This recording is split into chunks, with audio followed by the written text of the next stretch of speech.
देश में संविधान क्या कहता है? समान अधिकार सबको मिलने चाहिए। तो हम तो समानता की बात कर रहे हैं, समान अधिकार की बात कर रहे हैं। हम भी इस देश के नागरिक हैं, तो हमारा ये अधिकार है कि जिस अनुपात में हमारी जनसंख्या है, उस अनुपात में हमको वो हिस्से मिलने चाहिए। तो हम हिस्सेदारी की मांग करते हैं, तो उनको लगता है जो है कि ये हमारे हिस्से का खा रहे हैं। अरे इस देश में ब्राह्मणों की संख्या 3% है, और 3% वो भी ले लें, हम मना थोड़ी नहीं कर रहे हैं। 3% ही उनका अधिकार है ना। तो ये मामला हिस्सेदारी का है, गिनती होगी तो हिस्सेदारी होगी। और मेरा ये निवेदन और अपील है आपके चैनल के माध्यम से कि बड़ी तादाद में एससी के लोग, ओबीसी के लोग, एसटी के लोग अपने हिस्सेदारी की डिमांड करें और अपनी जनगणना कराएं। क्योंकि अभी ओबीसी के जाति जनगणना का जो कॉलम है, गिनती होने वाली है, लेकिन उस गिनती में जो ओबीसी का कॉलम है, इन लोगों ने ओबीसी को कॉलम को हटा दिया है। नमस्कार, जय भीम, सत श्री अकाल, जोहार। इस वक्त हमारे साथ हैं बुद्धिप्रिय पासवान, भारतीय विद्यार्थी मोर्चा के प्रदेश अध्यक्ष हैं उत्तर प्रदेश। जैसे कि देश में सबसे बड़ी समस्या आज के टाइम पे बेरोजगारी की है। देश भर में तमाम ग्रेजुएट्स हो रहे हैं और उसके बाद करोड़ों की आबादी में बेरोजगारी जो है, बड़े पैमाने पे बेरोजगारी के जो युवा हैं शिकार हो रहे हैं। तो जो सरकारें हैं वो कागजी, जैसे अखबारों में हो गया, विज्ञापनों में हो गया, वो वाहवाही लूटने के चक्कर में तो कहती है कि हमने इतना रोजगार दिया। उत्तर प्रदेश सरकार कहती है कि हमने इतना रोजगार दिया। तो इस पर आप क्या कहेंगे? किस तरीके से बेरोजगारी की मार जो युवा झेल रहा है, उससे निजात पाने के लिए सरकार को क्या करना चाहिए और सरकार विफल क्यों है? देखिए, अभी जो रोजगार की बात है, विद्यार्थी युवाओं की जो रोजगार की बात है, अभी रोजगार क्यों नहीं है? पढ़े लिखे लोगों को, जो पढ़े लिखे विद्यार्थी और युवा हैं, उनको रोजगार नहीं है। उनको रोजगार ना होने का रीजन ये है कि जो सरकार को काम करना चाहिए विद्यार्थी युवाओं के लिए, वो कोई काम कर नहीं रही है। क्योंकि इस देश में बड़े पैमाने पे विद्यार्थी, पढ़े लिखे लोग, जो उनके समस्याएं हैं, समस्या ये है कि पढ़े लिखे होने के बाद रोजगार की आवश्यकता है। सरकार की जिम्मेदारी होती है उन विद्यार्थी युवाओं को रोजगार देने की, मगर सरकार ऐसी कोई रोजगार उनको नहीं दे रही है। और रोजगार ना होने की वजह से तो करे करे क्या? उनके लिए जो समस्या ये खड़ी, चूंकि देश में बेरोजगारी बड़े पैमाने में लगभग 32-33 करोड़ युवा जो है बेरोजगार है। तो जबकि ये जिम्मेदारी भी सरकार की ही होती है रोजगार देने की, मगर सरकार के पास विद्यार्थी युवाओं को रोजगार देने के लिए कोई व्यवस्था नहीं है, कोई ऐसा प्रावधान नहीं है उनके पास। इस वजह से विद्यार्थी युवा संकट में है। एक समस्या और देखने को मिल रही है, तमाम जो गांव कस्बों में सरकारी स्कूल को बंद करके कंपोजिट विद्यालय जो थे बंद करके कंपोजिट मदिरालय खोल दिए जा रहे हैं। छोटे छोटे बाजारों में 2 से 3 दुकानें आपको मिल जाएंगी जो शराबों की दुकानें हैं, और उसी क्षेत्र में कई स्कूल बंद कर दिए गए। उत्तर प्रदेश की ही घटना है, कई हजार स्कूल बंद कर दिए गए हैं और कई हजारों से भी ज्यादा हजार जो सरकारी ठेका है, शराब की दुकानें हैं, वो खोल दिए गए हैं। देखिए, अभी जो सरकार ठेकों को इसलिए खुलवा रही है क्योंकि उनकी ये मंशा है कि इस देश का विद्यार्थी वह पढ़ेगा तो सवाल करेगा, और वो ये नहीं चाहते हैं कि सवाल करें। क्योंकि जब सवाल करेंगे तो वो उनकी जवाबदेही होगी, और जवाब नहीं मिलेगा तो उनको सत्ता से हटा सकती है। और जो विद्यालय बड़े पैमाने पे इस देश में लगभग 90,000 से ज़्यादा विद्यालय बंद कर दिए। चूँकि विद्यालय खुलेगा तो इनके जो, चूँकि एक विद्यालय खोलने का मतलब कई जेलों को बंद करना, और मंत्रालय से क्या होगा कि मंत्रालय खुलेगा तो जो एससी, खासकर ये जो मंत्रालय खोले जा रहे हैं ये एससी और ओबीसी की बस्तियों में खोले जा रहे हैं। ये आरएसएस बीजेपी के द्वारा प्रायोजित मामला है। क्योंकि एससी एसटी ओबीसी के लोगों को ये अधिकार वंचित रखना चाहते हैं, गुलाम बनाए रखना चाहते हैं। और जब इनके बच्चे दारू शराबों में लिप्त हो जाएंगे तो ये आगे नहीं आ पाएंगे। क्योंकि अगर पढ़ लिख ले गए तो इनके पास मान सम्मान स्वाभिमान आएगा, और जब मान सम्मान स्वाभिमान आएगा तो इनकी गुलामी करने को वो तैयार नहीं होंगे।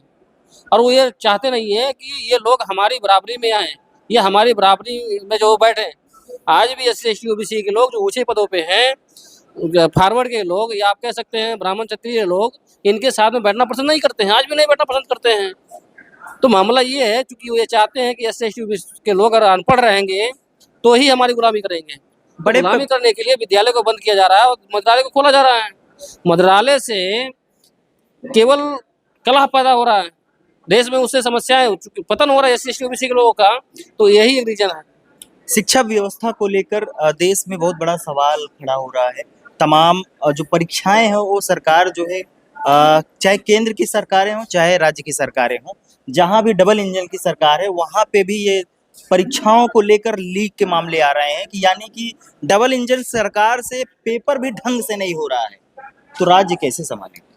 देखिए, जो पेपर लीक का मामला है, पेपर लीक लीक करने वाले यही के लोग हैं, आरएसएस बीजेपी के ही लोग लीक कराते हैं पेपर, क्योंकि बनाने वाले यही लोग हैं।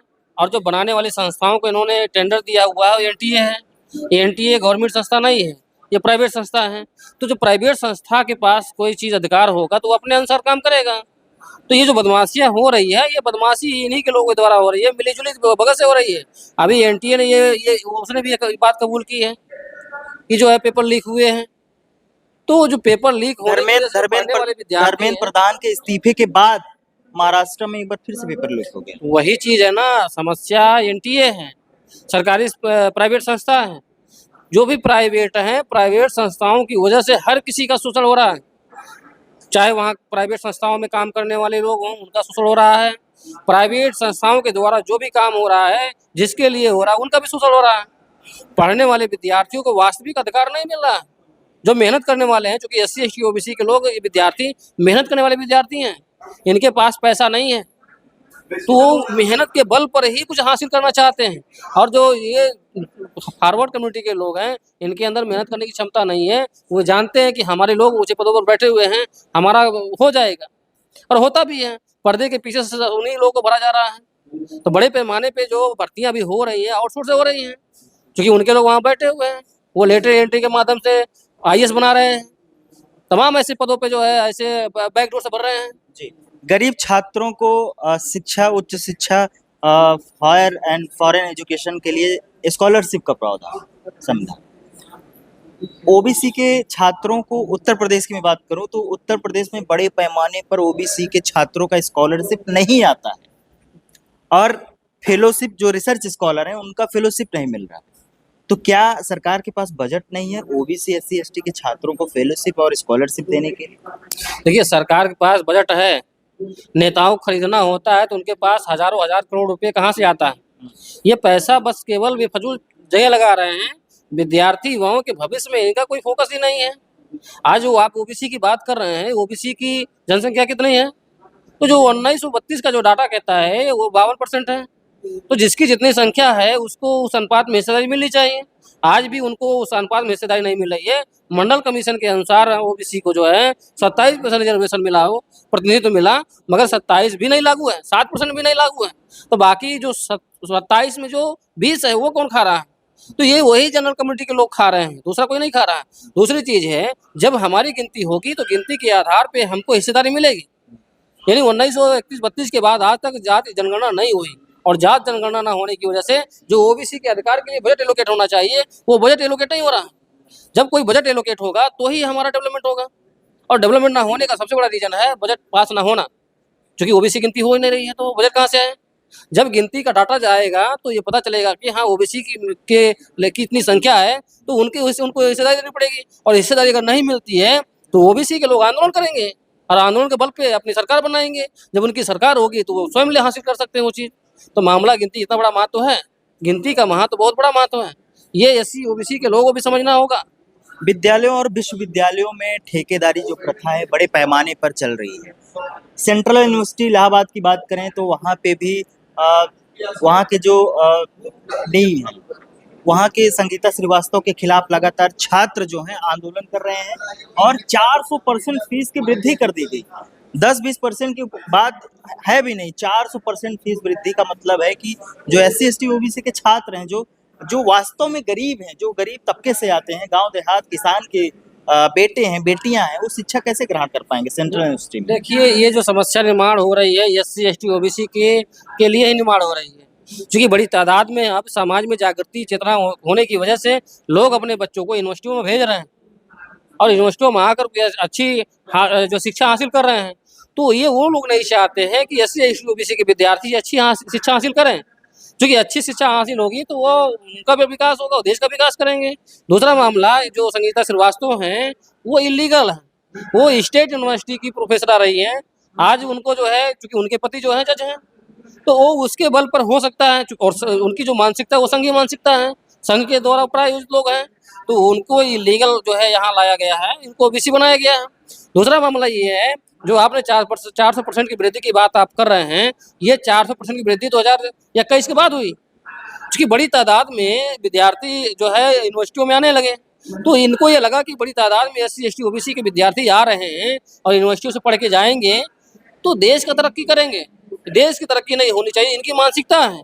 क्योंकि बनचापठाट में गोलवलकर ने स्पष्ट कहा कि इस देश को अपना गुलाम बनाए रखना है, अधिकार वंचित रखना है लोगों को, तो यहाँ की जो GDP है उसको हमेशा गिरा के रखना होगा। ये उस पैटर्न पे काम कर रहे हैं, ये पुनः गुलाम बनाने के पे काम कर रहे हैं। अभी वहाँ इलाहाबाद विश्वविद्यालय में जो है 10 जुलाई से आंदोलन हो रहा है और मैं उस आंदोलन में निरंतर शामिल हूँ, मैं भी उस आंदोलन में शामिल हूँ और लगातार ये आंदोलन हो रहा है, मगर वहाँ की प्रशासन कुछ नहीं एक्शन ले रही है। यहाँ अभी जो है यूजी की जो है जो सीटों कटौती हुई, यूजी में 6,991 सीटें थी, अभी वहाँ जो सीटें हैं वो 3,330 सीटें हैं और जो कटौती हुई है वो 3,691 सीटों कटौती हुई है। मैंने आप सोच, आधे से ज़्यादा सीटों कटौती की गई यूजी में, और पीजी में जो कटौती हुई सीटें की वो है 3,483 सीट थी, अभी वहाँ जो है 1945 सीट है, वहाँ जो सीटों कटौती हुई है 1,538 सीटों कटौती हुई पीजी में। लगातार सीटों कटौती हो रही है, यानी 6,000 से ज़्यादा सीटें काटना, यानी आधे से जितने अभी तक जितने स्टूडेंट थे इलाहाबाद यूनिवर्सिटी में एडमिशन लेने वाले, उसमें से आधे से ज़्यादा स्टूडेंट को उनकी सीटें कटौती की गई है। एडमिशन तो हर साल बढ़ रहे हैं, छात्र बाहर से आके विश्वविद्यालयों में एडमिशन कर रहे हैं, सीटें बढ़ानी चाहिए। बिल्कुल सीटें बढ़ाने की जरूरत है, मगर यूनिवर्सिटी क्या कर रही है, सीटें घटा रही है। तो सीटें घटाने का रीजन ये है कि SC ST OBC के विद्यार्थी यूनिवर्सिटियों में नहीं आना चाहिए, क्योंकि यूनिवर्सिटियों में आने के बाद जो इनकी जो व्यवस्था है, इनकी व्यवस्था पे चोट कर रहे हैं। जो भी हायर एजुकेशन लेगा, हायर एजुकेशन होने के बाद जो ब्राह्मणी व्यवस्था है, उस ब्राह्मणी व्यवस्था पे लोग चोट कर रहे हैं, और ब्राह्मणी व्यवस्था चोट होने की वजह से उनकी व्यवस्था समाप्त हो रही है। अब उनकी व्यवस्था समाप्त हो जाएगी तो उनकी गुलामी कौन करेगा? लोग उनकी गुलामी करें, इस वजह से ये सारा षड्यंत्र हो रहा है। जो 400% वृद्धि हुई है, पहले आप देखेंगे 2020 के पहले तो 800-900 रुपये, 1,000 रुपये में एडमिशन हो जाता था, आज 5,000-6,000 में एडमिशन नहीं हो रहा। तो ये सारी बदमाशियां संघ के द्वारा प्रायोजित तरीके से हो रहा है, ये ऐसे नहीं हो रहा, क्योंकि संघ की नीति ये है कि SC ST OBC के लोगों को अधिकार वंचित गुलाम बना के रखना है, तो इनको शिक्षा के अधिकार सत्कार वंचित करना होगा। और कांग्रेस BJP एड कंपनी के लोगों ने यही किया। 1950 के बाद संविधान लागू हुआ, क्योंकि 1950 के पहले इस देश में जो SC ST OBC के लोग हैं वो विद्यार्थी नहीं थे, 50 के बाद विद्यार्थी हुए, 50 के बाद विद्यार्थी हुए, 90 तक बड़े पैमाने पर समाज में पढ़े लिखे कर्मचारी अधिकारी निर्माण हुए, और उसका प्रभाव ये रहा कि जो ब्राह्मणी व्यवस्था है उन ब्राह्मणी व्यवस्थाओं पर चोट किया, क्योंकि उनकी जो व्यवस्था है वो गैर बराबरी की व्यवस्था है, ऊंच नीच की व्यवस्था है, छुआछूत की व्यवस्था है। उस व्यवस्था पे लोगों ने समाज में जागृति की, इस वजह से उनकी व्यवस्था जब टूटने लगी तो उन लोगों ने षड्यंत्र किया कि ये SC ST OBC के लोग जागरूक होकर के हमारी व्यवस्था पे चोट कैसे कर रहे हैं। तब उन लोगों ने षड्यंत्र करके, कांग्रेस के लोगों ने षड्यंत्र किया, क्योंकि कांग्रेस की ब्राह्मणों की पार्टी है, तो उन ब्राह्मणों के द्वारा ये षड्यंत्र हुआ, और 1991 में LPG नाम का कानून ला करके पुनः इस देश के SC ST OBC के विद्यार्थियों को अधिकार वंचित करने के लिए सारा षड्यंत्र किया गया। आज बड़े पैमाने में सरकारी संस्थाएं प्राइवेट हो गई, तो रिजर्वेशन जो है, प्रतिनिधित्व जो है वो सरकारी संस्थाओं में है। जब सरकारी संस्थाएं प्राइवेट हो जाएगी तो रिजर्वेशन कहाँ लागू होगा? तो वो लोग रिजर्वेशन को इस तरीके से समाप्त कर रहे हैं, सरकारी संस्थाओं को प्राइवेट कर रहे हैं, और प्राइवेट किसको दे रहे हैं? जो भारत के लोगों से कर्ज ले रहा है और उस कर्ज के पैसे से उसी को बेच रहे हैं, दूसरे को नहीं बेच रहे हैं। जो ऑलरेडी कर्ज लिया हुआ देश का और उसी को बेच रहे हैं, कर्जदार व्यक्ति को ही जो है वो लोग बेचने का काम कर रहे हैं। तो ये मिली जुली, ये RSS BJP के द्वारा, कांग्रेस के द्वारा, क्योंकि कांग्रेस और BJP ये भी अलग नहीं है, ये दोनों एक थाले के चट्टे बट्टे हैं। प्रतिनिधित्व की बात आप कर रहे हैं, अभी हाल ही में दिल्ली के जंतर मंतर पे जो बड़ा प्रोटेस्ट हुआ, उस प्रोटेस्ट के बाद जिस तरीके से कॉकरोच जनता पार्टी बनी, उसके बाद आरक्षण विरोधी एक प्लेटफॉर्म तैयार कर दिया गया। बड़े पैमाने पर आरक्षण के विरोध में तमाम लोगों के द्वारा बोला जा रहा है, संवैधानिक पदों पर बैठे लोगों के द्वारा बोला जा रहा है कि आरक्षण जो है खत्म होना चाहिए। क्या ये देखिए, अभी जो संवैधानिक पदों पर बैठे हुए लोग हैं वो गलत तरीके से आए हुए लोग हैं, क्योंकि उनको रिजर्वेशन का जो सिद्धांत है वो पता नहीं है।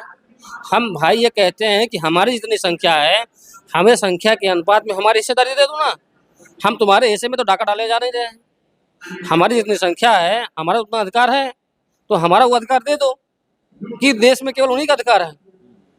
देश में संविधान क्या कहता है, समान अधिकार सबको मिलने चाहिए। तो हम तो समानता की बात कर रहे हैं, समान अधिकार की बात कर रहे हैं। हम भी इस देश के नागरिक हैं, तो हमारा ये अधिकार है कि जिस अनुपात में हमारी जनसंख्या है उस अनुपात में हमको हिस्से मिलने चाहिए। तो हम हिस्सेदारी की मांग करते हैं तो उनको लगता है जो है कि ये हमारे हिस्से का खा रहे हैं। अरे इस देश में ब्राह्मणों की संख्या 3% है, और 3% वो भी ले लें, हम मना थोड़ी नहीं कर रहे हैं। 3% ही उनका अधिकार है ना। तो ये मामला हिस्सेदारी का है, गिनती होगी तो हिस्सेदारी होगी।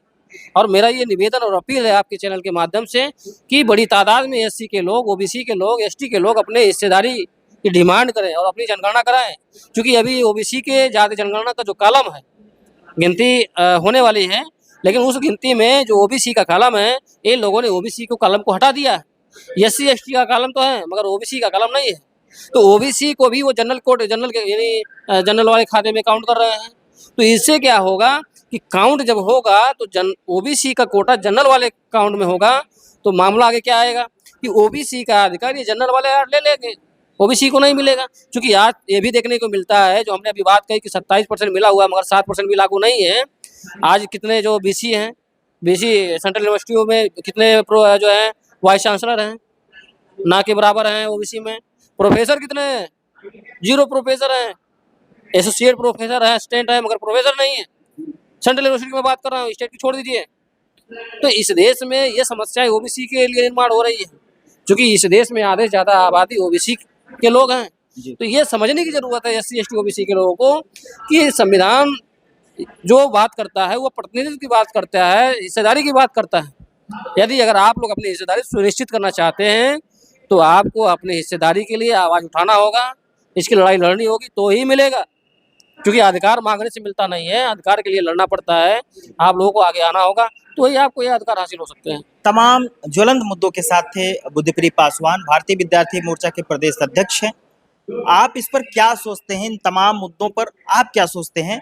कमेंट बॉक्स में अपनी राय लिखना ना भूलें। बने रहिए बहुजन प्लेनेट के साथ। मिलते हैं किसी अन्य वीडियो में। बहुत बहुत शुक्रिया।